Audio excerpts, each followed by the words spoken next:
Bapak Ibu Saudara terkasih dalam nama Tuhan Yesus Kristus, pada pagi hari ini kita akan kembali mendengarkan firman Tuhan mengenai semua kitab suci. Kita akan belajar kitab suci dari Injil Lukas. Untuk itu sebelumnya mari kita akan berdoa. Bapa kami dalam surga, kami mengucap syukur pada pagi hari ini. Terima kasih untuk kami boleh kembali belajar firman-Mu. Berfirmanlah kepada kami semua, tuntunlah kami dengan hikmat-Mu, supaya hidup kami sesuai dengan firman-Mu, dan setiap hari kami diberikan pengertian yang baru untuk mengerti kehendak dan rencana-Mu. Di dalam nama Tuhan Yesus Kristus kami berdoa dan mengucap syukur. Amin.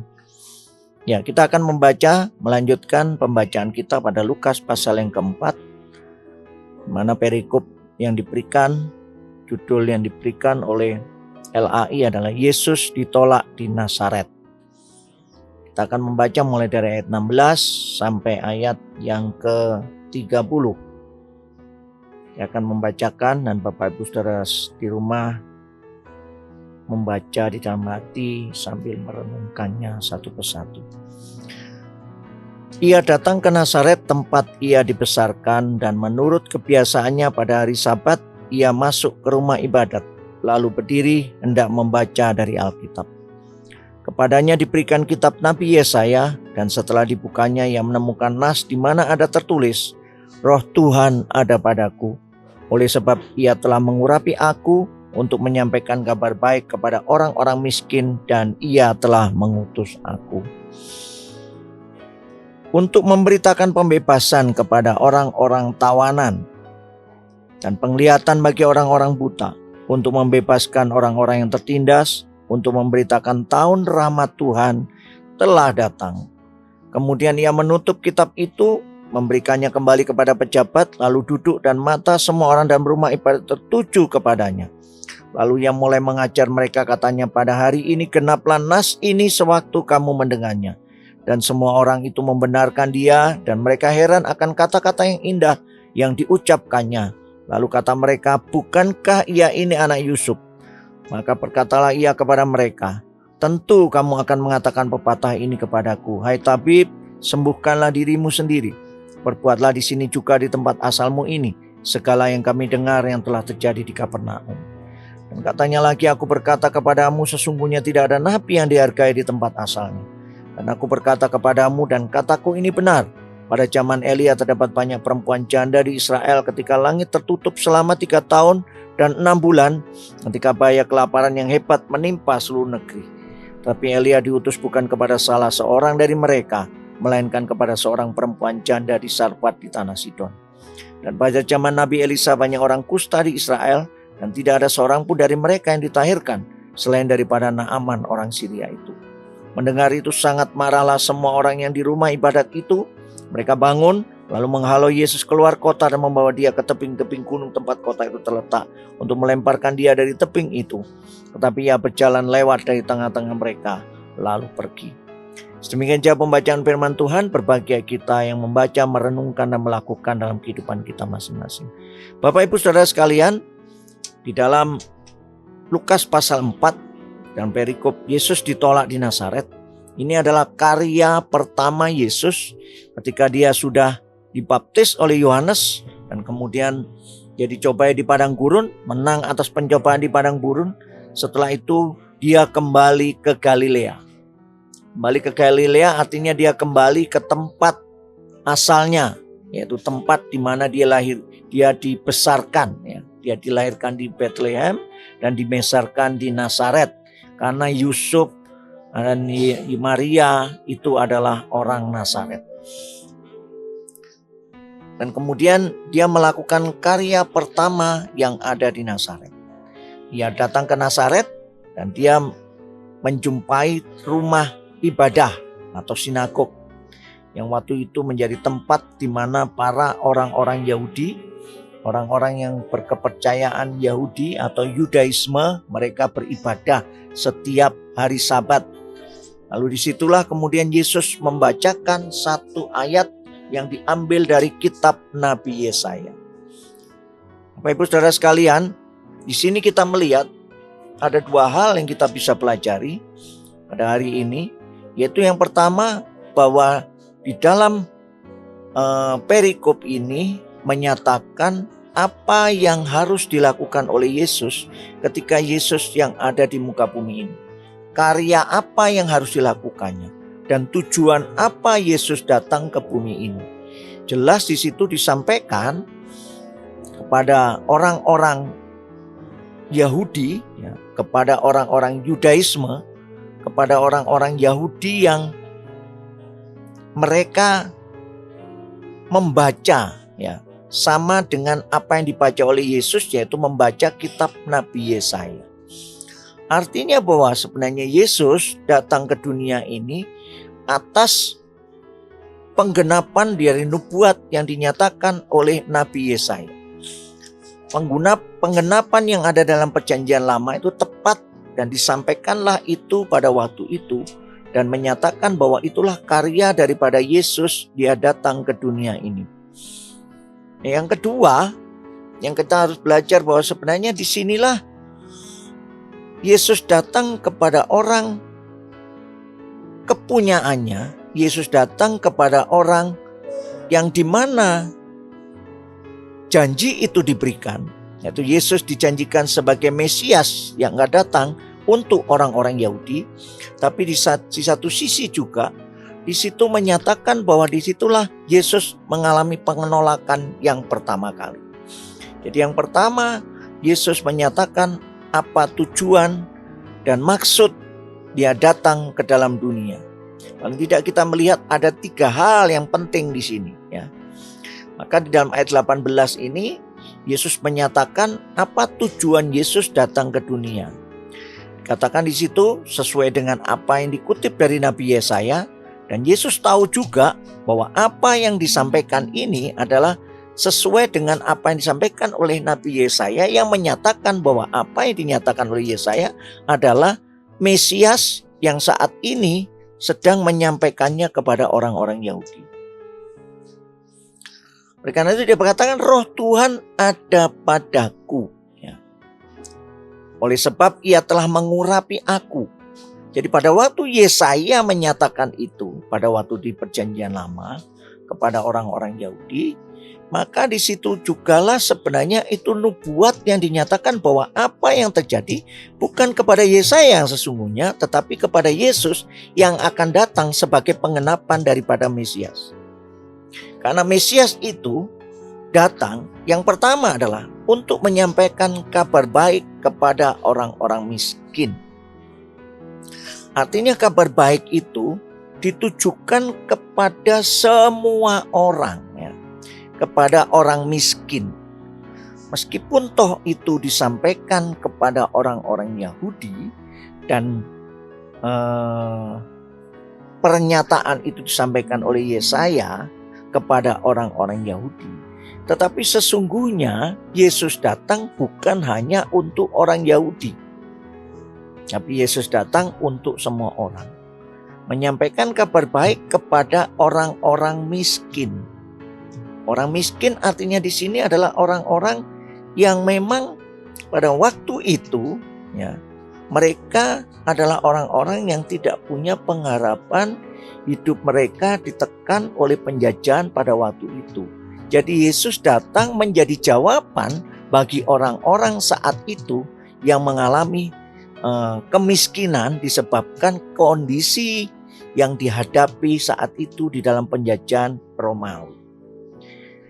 Jadi Yesus menyampaikan kabar baik.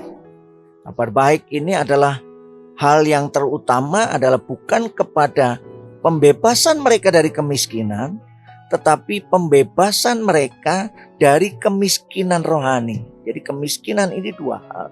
Selain datang kepada semua orang yang saat ini sedang mengalami kemiskinan yang diakibatkan oleh keadaan, tetapi juga kata kemiskinan ini lebih kepada hal-hal yang rohani.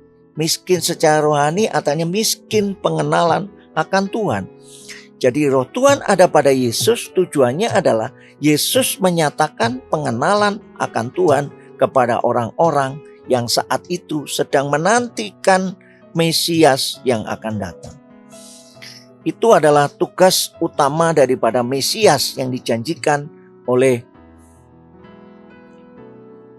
Tuhan pada waktu kitab Nabi Yesaya ini ditulis. Yang kedua adalah, dan ia telah mengutus aku untuk memberitakan pembebasan kepada orang-orang tawanan, ya, dan penglihatan bagi orang-orang buta. Yang pertama adalah bahwa tanpa pengenalan akan Tuhan, maka orang menjadi miskin, ya, miskin secara rohani. Dan yang kedua adalah orang yang tidak mengenal akan Tuhan itu adalah orang-orang yang memang orang berdosa, ya. Orang berdosa itu adalah orang yang tertawan oleh dosa. Oleh karena itu di sini Mesias datang, tujuannya adalah bukan hanya menyampaikan kabar baik kepada orang-orang miskin, tetapi dia juga memberitakan pembebasan, ya. Pembebasan kepada orang-orang tawanan. Pembebasan kepada orang-orang yang ditawan oleh dosa. Dan penglihatan bagi orang-orang buta. Buta karena apa? Buta karena buta rohani, tidak melihat akan kebenaran. Orang yang berdosa adalah orang yang buta. Maka di dalam surat-surat Paulus sering dikatakan bahwa orang yang dibutakan oleh ilah zaman ini. Jadi yang pertama, Yesus datang kepada orang-orang miskin menyampaikan kabar baik. Yang kedua adalah memberitakan pembebasan kepada orang-orang yang berdosa, orang-orang yang tidak bisa melihat akan kebenaran. Dan yang terakhir adalah untuk membebaskan orang-orang yang tertindas. Ya. Tertindas di sini, ini adalah lebih kepada juga kondisi saat itu yang mereka sedang tertindas secara ekonomi. Tetapi tertindas ini lebih kepada tertindas juga kepada hal yang secara rohani. Mereka tertindas karena tidak mengerti akan kebenaran. Oleh karena itu ditutup dengan satu kesimpulan dari apa yang disampaikan oleh Yesus menjadi tugas dia datang ke dunia. Maka dikatakan untuk memberitakan tahun rahmat Tuhan telah datang. Jadi oleh anugerah Tuhan melalui Yesus Kristus, maka kita bisa mendapatkan kabar baik. Kabar baik pengenalan akan Tuhan atas kehidupan kita yang miskin secara rohani. Miskin secara rohani artinya adalah orang yang berdosa. Sehingga kita mengalami pembebasan dari dosa. Yang ketiga adalah Mesias datang adalah membebaskan orang yang tertindas. Tertindas oleh setan, tertindas oleh kuasa maut, sehingga kita tidak mengerti akan kebenaran. Maka di sini ada hal yang kita bisa simpulkan bahwa roh Tuhan ada padaku dan mengurapi Yesus. Itu adalah tujuan daripada Yesus datang ke dunia, ya, untuk membebaskan kita dari dosa, untuk membebaskan kita dari maut, dan untuk membebaskan kita dari kuasa iblis. Sehingga dosa kita dibebaskan, kuasa iblis yang menutup diri kita sehingga kita tidak mengenal Allah, itu juga kita akan mendapatkan kabar baik. Dan yang terakhir adalah kita mendapatkan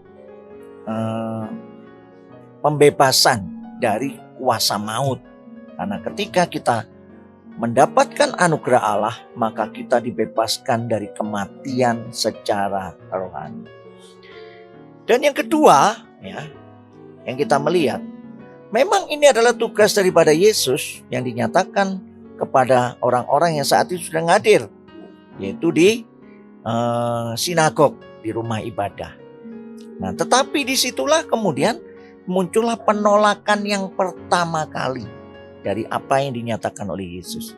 Jadi Yesus datang untuk menyatakan kebenaran, tetapi yang diterima bukanlah penerimaan, tetapi penolakan. Sehingga kalau kita melihat, di saat itulah kemudian akhirnya Yesus kemudian dia akan menyingkir ke Kapernaum, dan lebih banyak nanti pelayanannya ada di Kapernaum. Karena dia ditolak di Nazaret, ya, ditolak oleh orang-orang pilihannya. Bapak Ibu Saudara sekalian, ini menjadi sesuatu hal yang kita perlu pelajari dalam kehidupan kita, bahwa apa yang kita lakukan hal yang benar belum tentu mendapatkan penerimaan, ya. Maka Yesus menyatakan apa yang terjadi kepada para nabi. Ya, para nabi itu tidak dihargai di negerinya sendiri. Sehingga ketika kita melihat ini, maka kita melihat bahwa fungsi Mesias itu ada di dalam diri Yesus. Yesus adalah Mesias sesungguhnya. Karena dia menyatakan dia sama dengan para nabi. Karena Mesias itu menyatakan bahwa dia adalah raja, dia adalah nabi, dan dia adalah imam. Oleh karena itu kalau kita melihat tugas apa yang diberikan oleh Yesus, menyatakan kemesiasan Yesus. Dan sekaligus juga menyatakan status daripada Mesias itu. Nabi, raja, dan imam itu ada di dalam diri Yesus. Bapak Ibu Saudara sekalian, ialah apa yang kita pelajari hari ini menjadi sesuatu yang kita bisa pelajari, menjadi hikmat yang ada dalam diri kita untuk kita bisa terus belajar mengenai siapa Yesus dan mengapa Yesus datang ke dalam dunia. Dan Yesus adalah satu-satunya Mesias dijanjikan. Karena tugas dari Mesias itu ada di dalam diri dia. Dan status daripada Mesias itu juga ada di dalam diri dia. Dalam Lukas pasal 4 ini menyatakan tugas daripada Mesias untuk dia diutus ke dunia ini untuk orang-orang kepunyaannya, orang-orang pilihannya, meskipun menolak, tapi penolakan ini menyatakan bahwa dirinya adalah seorang nabi. Puji Tuhan, biarlah apa yang kita pelajari hari ini bisa menjadi berkat bagi kita semua. Mari kita akan berdoa. Bapa kami dalam surga, kami mengucap syukur pada pagi hari ini. Kami sudah belajar akan firman-Mu, belajar mengenai kebenaran-Mu, belajar mengenai siapa Yesus. Karena Yesus adalah Mesias yang dijanjikan, dari tugas-tugas yang dinyatakan dalam diri dia, sehingga melalui Yesus, Mesias yang dijanjikan, kami boleh mengalami anugerah yang daripada Engkau. Anugerah kami diselamatkan, anugerah kami mengenal kebenaran, dan anugerah kami juga Tuhan dibebaskan dari maut. Sehingga kita tidak mendapatkan kebinasaan, tapi kita mendapatkan hidup yang kekal.